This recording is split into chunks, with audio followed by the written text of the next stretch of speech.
Hindi cinema के इतिहास के सबसे शानदार फिल्म मेकर्स में से एक गुरुदत्त का आज 100वां जन्मदिन है।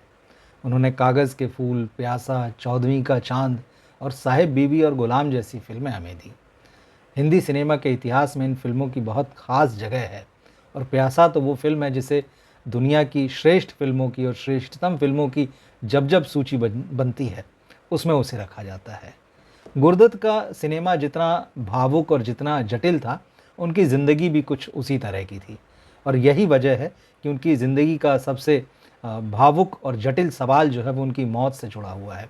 उनकी ज़िंदगी की जब चर्चा होती है, तब वो चर्चा उनकी मौत पर जाकर ठहरती है, क्योंकि वो मौत जो है वो सामान्य नहीं थी।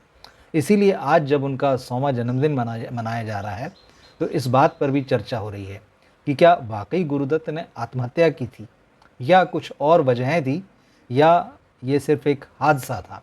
तरह-तरह की थ्योरीज़ पर जो है वो लंबे समय से बातें होती रही। 1964 में 10 अक्टूबर 1964 की सुबह वो अपने अपार्टमेंट में पेडर रोड पर वो किराए पर रहा करते थे।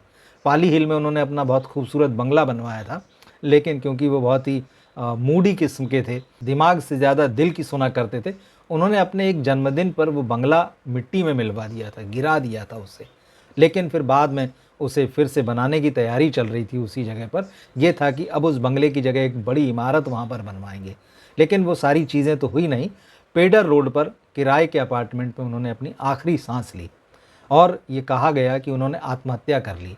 उन्होंने शराब के साथ बहुत सारी नींद की गोलियां मिलाकर खा ली थी और यही उनकी मौत की वजह बनी थी।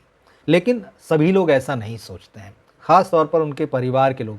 उनके बेटे, उनके भाइयों ने बाद में जो मीडिया में इंटरव्यू दिए, कई बरसों बाद दिए, तो उन्होंने कहा कि वो इस बात को नहीं मानते हैं कि गुरुदत्त ने अपनी जान ली होगी। लेकिन वो ये ज़रूर मानते हैं कि गुरुदत्त को शराब की लत थी और वो बहुत ज़्यादा शराब पिया करते थे। और दूसरी चीज़, उन्हें नींद न आने की समस्या थी। समस्या भी नहीं बल्कि बीमारी थी और वो कई रातें नहीं सोते थे। नतीजा ये होता था कि वो नींद की गोलियों का सेवन करते थे और शराब के साथ मिलाकर पी जाते थे और यही बात उनके लिए प्राण घातक साबित हुई। लेकिन ऐसा हुआ क्या था उस आखिरी दिन, 9 अक्टूबर 1964 के दिन हुआ क्या था? दरअसल गुरुदत्त की जो ज़िंदगी है उनके सिनेमा की तरह बहुत ही, जैसे मैंने कहा, बहुत भावुक और बड़ी उतार चढ़ाव वाली है। गुरुदत्त ने गीता दत्त जो सिंगर थी उनसे शादी की थी और ये शादी लंबे प्रेम प्रसंग के बाद हुई थी। दोनों के परिवार वाले नहीं चाहते थे कि ये शादी हो, मगर इसके बावजूद इन दोनों की ज़िद थी कि हम शादी करेंगे। दोनों ने शादी की, उनके 3 बच्चे हुए। लेकिन उनका जो वैवाहिक जीवन था उसमें बड़ी उठापटक थी, बड़ी खटपट थी और इसकी 2-3 वजहें बताई जाती हैं। एक तो गुरुदत्त का मूडी होना, दूसरा उनकी शराब की लत और तीसरा वहीदा रहमान। वहीदा रहमान बहुत शानदार अभिनेत्री हैं हिंदी सिनेमा की, जिनकी खोज गुरुदत्त ने की थी। लेकिन गुरुदत्त उनसे दिल भी लगा बैठे और यही बात उनके और उनकी पत्नी के बीच में सबसे बड़ी दीवार बनकर खड़ी हो गई थी। गीता दत्त इस मामले पर उनसे अलग हो गई। हालांकि वहीदा रहमान ने कभी नहीं कहा कि वो गुरुदत्त के साथ प्रेम में थी या गुरुदत्त उनके साथ प्रेम में थे, लेकिन जो चीज़ें सामने थीं वो सबको दिखाई देती थीं कि गुरुदत्त किस तरह से वहीदा रहमान के प्रेम में थे। हालांकि उनकी कंपनी का वहीदा रहमान के साथ में अनुबंध था और जब ये अनुबंध ख़त्म हो गया तो वहीदा रहमान ने खुद को गुरुदत्त से और उनकी कंपनी से पूरी तरह से अलग कर लिया। कहा यह जाता है कि वहीदा रहमान के इस रवैये की वजह से गुरुदत्त बेहद दुखी हुए और ज़्यादा शराब पीने लगे। दूसरी तरफ उनकी पत्नी उन्हें छोड़कर अलग रह रही थी अपने बच्चों के साथ। तो गुरुदत्त की जो पर्सनल लाइफ थी वो पूरी तरह से बिखरी हुई थी और उसके साथ साथ वो सिनेमा भी बहुत इमोशंस से भरा हुआ बनाते थे। बहुत उतार चढ़ावों से बना हुआ, ट्रेजेडी से भरा हुआ सिनेमा बनाया करते थे। तो कहा यह जाता है कि 9 अक्टूबर 1964 को उनके स्टूडियो में माला सिन्हा, तनुजा और रहमान की फिल्म बहारें फिर भी आएंगी की शूटिंग चल रही थी, होनी थी और इस शूटिंग में माला सिन्हा को भी पहुंचना था, मगर वो मद्रास में किसी वजह से फंस गई। वहीं उनकी एक फ़िल्म की शूटिंग चल रही थी। जब वो नहीं आई तो इस फिल्म की शूटिंग कैंसिल कर दी गई और जब वहाँ से गुरुदत्त निकले अपने साथियों के साथ, तो उन्होंने ये तय किया कि वीकेंड आ रहा है, अपने बच्चों को अपने पास बुलवा लें, क्योंकि उनके बच्चे जो थे वो अपनी माँ के साथ रह रहे थे, गीता दत्त के साथ रह रहे थे। तो गुरुदत्त ने कहा कि उनको बुला लेंगे और उनके साथ पतंगबाजी वगैरह करेंगे और कुछ दिन आराम से बिताएंगे। तो वो अपने भाई देवी दत्त के साथ में पतंगे और बच्चों के लिए कुछ बाकी और शॉपिंग करते हुए घर पहुंचे, उन्होंने गीता दत्त को मैसेज भिजवाया बच्चों को भेजने के लिए, लेकिन बाद में ये खबर आई कि भाई गीता दत्त ने कहा है कि रात बहुत हो चुकी है, वो बच्चों को नहीं भेजेंगी, वो अगले दिन भेजेंगी। तो गुरदत्त ने इसके बाद अपने भाई को विदा कर दिया। उनके साथ केवल रह गए अबरार अलवी, उनके दोस्त और फिल्म डायरेक्टर।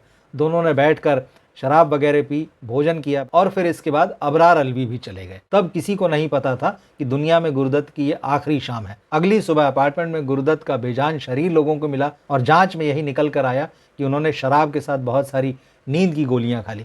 कहा यह भी जाता है कि अगले दिन उनकी मीटिंग फिक्स थी माला सिन्हा के साथ, राज कपूर के साथ, और रात को शराब पीते हुए गुरदत्त ने राज कपूर को फ़ोन भी किया था, कहा था कि उनसे मुलाकात करनी है, और राज कपूर ने कहा था कि ठीक है, मैं सुबह आ रहा हूँ, हम लोग बैठ के आराम से बात करेंगे। मगर वो सुबह कभी नहीं आई। गुरदत्त के आखिरी दिनों के बारे में यही है कि वो बहुत ज़्यादा तनाव में रहा करते थे, पत्नी के साथ रिश्तों की वजह से, वहीदा रहमान के अलग हो जाने की वजह से। इसके अलावा उनका इनकम टैक्स के साथ भी टसल चल रही थी। इनकम टैक्स उन्होंने कहा जाता है कि 2 साल से नहीं भरा था, और ये डर था, उनके अकाउंटेंट उन्हें बार बार समझा रहे थे कि इनकम टैक्स वाले कभी भी छापा मार सकते हैं, उनके स्टूडियो को जब्त किया जा सकता है, उनकी संपत्तियों को जब्त किया जा सकता है। लेकिन गुरदत्त के लिए एकमात्र पैशन जो था वो सिनेमा था। वो इसके अलावा और कोई चीज़ ना देखना चाहते थे, ना सुनना चाहते थे। तो वो लगातार इन सारी बातों को भी इग्नोर करते जा रहे थे। इसके अलावा कुछ फाइनेंसर से उनकी बात चल रही थी। वो कनीज़ नाम की एक फिल्म बनाना चाहते थे और उनकी प्लानिंग थी कि इस फिल्म को पूरी कलर में बनाएंगे। ये दौर ब्लैक एंड व्हाइट फिल्मों का दौर था। रंगीन सिनेमा उस वक्त धीरे धीरे आ रहा था, तो रंगीन फिल्मों के लिए बड़े निवेश और बड़े पैसे की ज़रूरत पड़ती थी। तो गुरदत्त चाहते थे कि अब वो एक रंगीन सिनेमा बनाएं।